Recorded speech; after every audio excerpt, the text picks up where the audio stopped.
Hello, welcome to another series wrap-up by Connotation Points. For those new here, I read books and make a sarcastic commentary about them. And I just finished reading the 14th book in the Hollow series by Kim Harrison. And for the longest time, I was waffling if I even wanted to do a wrap-up video for the series when it's clear that Harrison isn't done writing this series. However, after 14 books and a random epilogue with book number 13 that Harrison retconned in the 14th book, I think it's fair to say that this series is done in my eyes. For those who are just now joining me, The Hollows is a series set in an alternate reality where a plague from tomatoes caused half of all humans to die around the 1940s. The sudden dip of the human population caused supernatural creatures to come out of the woodwork. Witches, vampires, and werewolves are the main three, but right off the bat there are also leprechauns, pixies, and fairies. We don't see much of leprechauns, but fairies and pixies were often viewed as being subhuman and thus not mattering. Everybody thought that elves had gone extinct, but it turns out that they were just in hiding. Demons are also things that exist, and the series deals with them a lot too. The series follows Rachel Morgan, who originally began the series as a witch. She started the series trying to quit her job working for the supernatural police. However, the first book kicks off with the stupidest thing that I've ever heard. People who try to quit this job end up having a hit put on them by the police force. The logic never gets any better the further into the series that we got, and it's probably my second biggest problem with the series. The first being that Rachel never actually grows as a person. She never learns from her mistakes. She was making dumb decisions in book 1, and by the time that I started in on book 14, she was still making dumb decisions. Granted, a lot of people who have also read the series are saying, wait a second, Rachel learned a lot, she became a demon, she helped a lot of people, including those close with her, like Ivy, Jinx, and Trent. And I'm not denying that. Throughout the series, we watched as Rachel went from a mediocre witch to an insanely strong demon-witch hybrid. What I'm saying is that she never learned from any of her mistakes. For example, in book 13, the vampires were hounding Rachel and Trent to collect their souls and put them back inside their bodies. Rachel knows that this is a really terrible idea, and it already resulted in one undead vampire killing himself by walking into the sunlight. The vampires refuse to take no for an answer and attack Rachel and Trent at Rachel's house, which results in the church getting blown up and Trent and Rachel fleeing to the west coast to Rachel's mother's house. Rachel and Trent know that the leader of the elves, Landon, was going to do the spell, and they knew that it was going to blow up in his face because Al the demon had told them as much. But other than to continue to fake their death at Mrs. Morgan's house, they went back home where they got themselves into even more trouble. And I get it. I get that it's difficult to sit back and just watch as people try to blow up the universe, or the city, whatever. The problem is that even before she jumped into the situation, Rachel knew that it was a damned if you do, damned if you don't outcome, no matter what happens. It's been about 3 years since the start of the series, and this idiot still wants to swoop in and save people from their own stupidity, which she was doing at the beginning of the series, which is what I keep saying. She's not learning from her mistakes. 14 books, and she was literally the same as at the end of the 14th book as when the series first started. This next section contains discussion about rape that might be upsetting to some. And now we gotta talk about Ivy, and I just did not like Ivy. I wanted to like her so much, I really did. She was probably the best representation of a not-straight character that I have ever read. She was openly bisexual, dating both men and women, and I really appreciated that she constantly called Rachel out on her especially at first when Ivy was literally the only person Rachel could suddenly rely upon.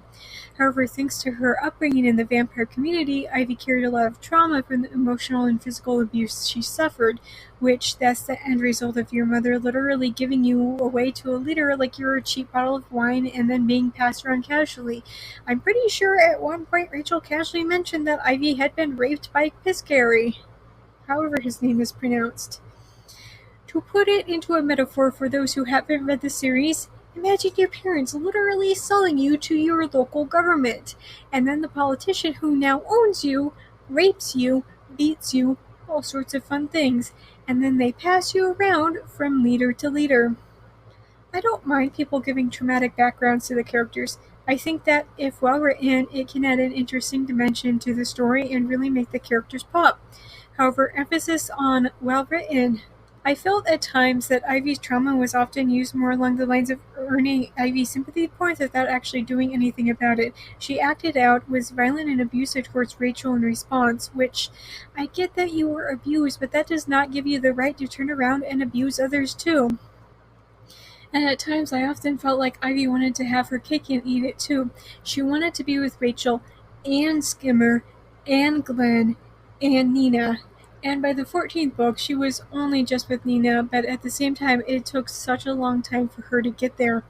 And then with Nina, it felt like she was only just with Nina because it was somebody who could be completely and utterly reliant upon her, which, not good.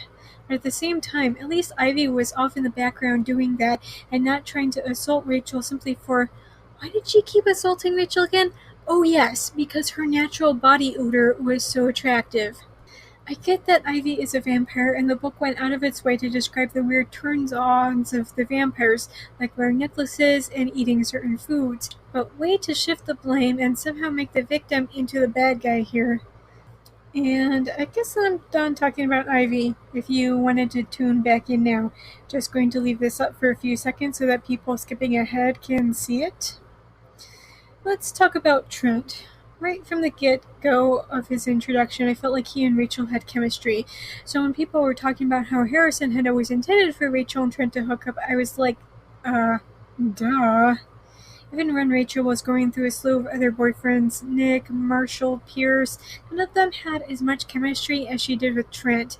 Even in the earlier books, when Rachel was hardcore teamed down with Trent, she was with Nick, and I was like, Nick is a loser, but okay. She somehow got more chemistry with this guy. She's turned into her arch enemy. When Trent was finally revealed to be an elf, it was kind of like, okay, and with me, like, kind of saw it coming. Try to do something actually shocking. Have him be a shape-shifting centaur or something interesting. I don't know. Like with pretty much everything in this series, Trent's subplots took too long to get to the point and dragged down the actual plot. Furthermore, after Lucy and Ray joined the cast of characters, whenever he showed up or whenever Rachel was at his house, there was a chance that even a casual discussion of the plot du jour was going to be constantly interrupted by the girls wanting to show Auntie Ray Ray a toy or book or whatever. I love kids, but this is why people don't like this. I also want to talk about Siri, or more specifically, her death.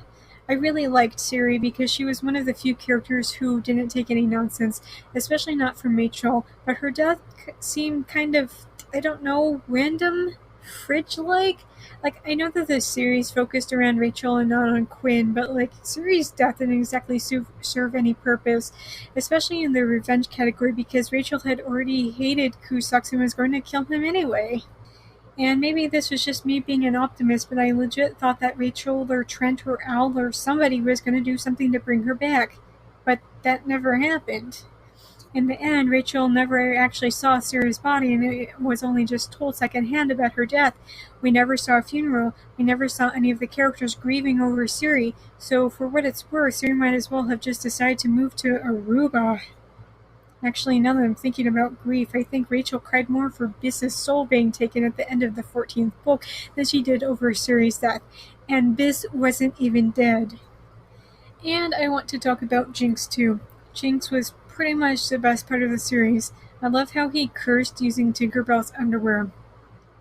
It kind of pissed me off when they killed off his wife, though. I felt like the author did it for no real reason. She invented these creatures and wrote in a really stupid thing about keeping Jinx alive. She could have done the same with Madalena. And I don't know if Belle the fairy was hurt during the church explosion or if she went somewhere after that, but I also noticed that she wasn't present at all during the 14th book.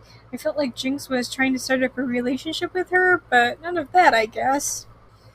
One big plot point that I do also want to talk about was the Elf-Demon War. It was something that happened long before Trent or any other modern-day elf was alive, but the demons had all been alive, and they also remembered it.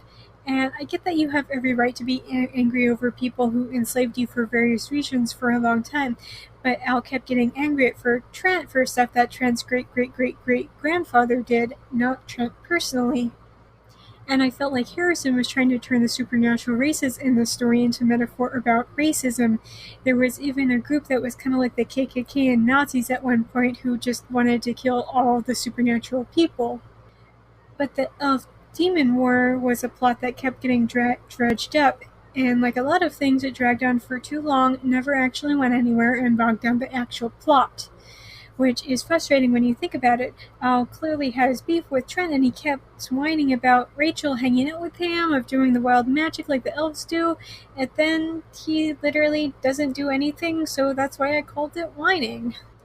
And maybe I would have appreciated the series a little bit more if something had been done about the elf-demon tensions, if it had turned into a teachable moment about casual racism or something. But no, his ancestors were mean to me, so I have to be mean to him in return. It was as frustrating to read as just about everything else. And something else that really bugged me throughout the series was the Interland Security, or IS, or the Supernatural Police for those unfamiliar with the series. To say that they're ineffective would be a massive understatement. Even in books like where the Banshee was going around and killing people, the IS were basically sitting around and twiddling their thumbs. They were not my division, taken to the extreme. At one point, probably about halfway through the series, I realized that literally absolutely nothing was their division. They were supposed to be the bad guys, the people who were trying to foil all of Rachel's hard work, but like, in the stupidest way possible. One of the earlier books mentioned that people couldn't even be filed as missing until they'd been gone for at least 30 days. 30 days! An entire month! Even if you aren't a true crime fan or a crime drama fan, I feel like most people have heard of the idea of the first 24 hours being crucial for things like kidnapping cases. I'm sure that the mandatory 30-day wait period is a great relief to the parents of little Jenny, who was kidnapped and then murdered by a man in less than 12 hours.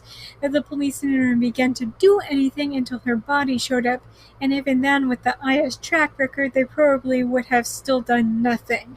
And the mention of the 30-day wait period was mentioned so offhandedly in one of the earlier books too.